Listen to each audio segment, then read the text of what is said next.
নমস্কার বন্ধুরা, মিমিস কিচেনে আপনাদেরকে আরেকবার স্বাগত জানাই। এটা কি মাছ বলুন তো? এটা কিন্তু রুই কাতলা নয়, এটা সিলভার কাপ মাছ। আজকে আমি সিলভার কাপ মাছের পাতুরি বানিয়ে আপনাদের সামনে দেখাবো। তো প্রথমে আমি মাছটাকে নুন হলুদ মাখিয়ে নিচ্ছি। মাছটা বেশ অনেকটা বড় ছিল, প্রায় 3.5 কিলো ওজন। আমি কেটে খানিকটা নিয়ে এসেছিলাম। তো ভালো করে হাত দিয়ে প্রথমে নুন হলুদটাকে আমি মাখিয়ে নেবো। যে কোনো মাছের দেখবেন ভালো করে নুন না ঢুকলে খেতে স্বাদ লাগে না। তো প্রথমেই ভালো করে মাছটাকে আমি মাখিয়ে নিচ্ছি। এই পাতুরিটা সবসময় টাটকা মাছের হলেই ভালো হয়।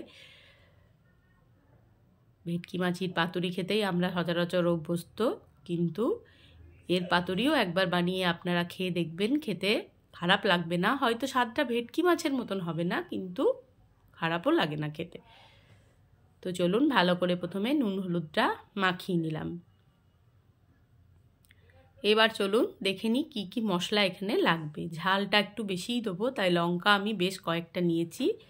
আর সর্ষে, পোস্ত, নুন নিয়েছি একটু, জিরে, সাদা সর্ষে, কালো সর্ষে দুই মিশিয়েছি, আর নারকোল। এবার শিলে আমি মশলাটাকে কিন্তু বেটে নেব, তাই শিলটা একটু দেখিয়ে দিলাম। এবার মশলা বাটা হয়ে গেছে, মাছের মধ্যে মাখিয়ে দিলাম সর্ষে, তারপরে দিয়ে দিলাম অল্প একটু টক দই, আর দিয়ে দিলাম নারকোল বাটা। এবার হাত দিয়ে ভালো করে আবার একটু নুন দিয়ে, আর ওপর থেকে দিয়ে দিলাম কাঁচা সর্ষের তেল। এবার ভালো করে পুরো মাছে মশলাটাকে মাখিয়ে নেব।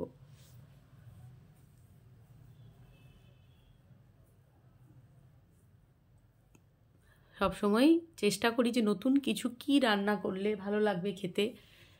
তো এই আর কি, ছোটোখাটো প্রচেষ্টা করি। জানি না আপনাদের কেমন লাগে আমার রান্না। এবার দেখুন, আজ কিন্তু কোনো পাতা আমার কাছে নেই, আমি ফয়েলে আজকে আমি পাতুরিটা বানাবো।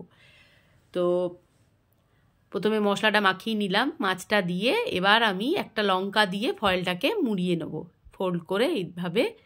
দেখলাম পাতা আবার কোথায় আমি এখন বাজারে আনতে যাব, আর আমাদের তো আর গাছ নেই যে গাছে আমি এখন পাতা পেরে পাতুরি বানাবো। তো যা ছিল আমার কাছে ফয়েল ছিল, ফয়েলে মুড়েই আজ আমি পাতুরিটা বানাচ্ছি। আপনারা এরকম ফয়েলে মুড়ে খেয়েছেন নাকি জানাবেন। এবার দেখুন, কড়াইয়ে একটা স্ট্যান্ড বসিয়ে ওপর থেকে আমি মুড়িয়ে মাছগুলো দিয়ে দিয়েছি। এবার ঢাকা বন্ধ করে দেবো।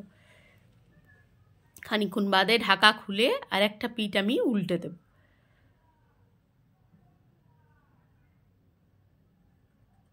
এইভাবে উল্টে দিচ্ছি।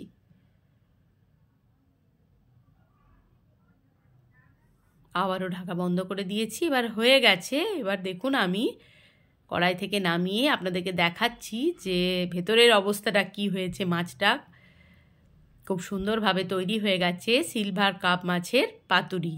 ভিডিওটি যদি ভালো লাগে তাহলে অবশ্যই like, comment, share and subscribe করে আমার পাশে এইভাবেই থাকবেন। সবাই ভালো থাকুন, সুস্থ থাকুন।